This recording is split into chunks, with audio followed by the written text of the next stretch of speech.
Mr. Speaker, I rise today to support this common-sense bipartisan bill that updates our woefully outdated IT infrastructure.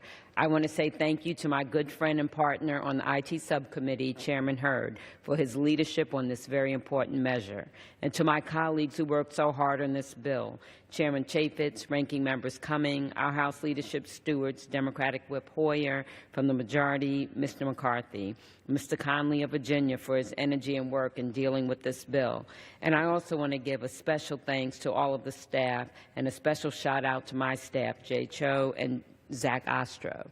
The Modernizing Government Technology Act has come a long way from the early days when it was called Move IT. It's been a tough and sometimes frustrating journey, but we've made it, and we have a good bill in front of us.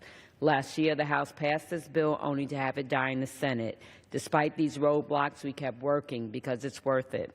This bill will revolutionize and upgrade our outdated IT infrastructure while bringing cost-saving innovation and greater security to government agencies.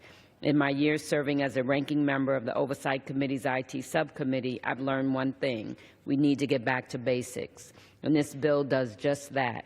Our current use-it-or-lose-it approach to federal IT just isn't working. It's no secret that federal agencies are struggling to stay up to date, especially when compared to the private sector. Each year, we spend $80 billion in taxpayer dollars to maintain legacy IT systems that are vulnerable to cyber attacks. And each year that we don't upgrade these systems, they become even more difficult and expensive to secure. This is unacceptable and a waste of taxpayer dollars. For too long, we've kicked the can down the road and left our outdated IT systems vulnerable to costly attacks. The dangers of our system are clear. Every day, we're reminded of the importance of having modern IT systems and robust cybersecurity practices in place. In 2015, hackers made off with the personal information of more than 20 million Americans, including congressional staffers, in the OPM data breach. And just this past week, as you've heard, a global ransomware attack, WannaCry or WannaCrypt, wreaked havoc worldwide, paralyzing businesses and governments alike. These attacks will only grow more frequently and more difficult to combat. The MGT Act is a major step in the right direction. It will cut costs and enhance our security. It builds on prior work like Klinger-Cohen and FITARA and gives agencies the flexibility needed to modernize vulnerable systems and develop cost savings for taxpayers.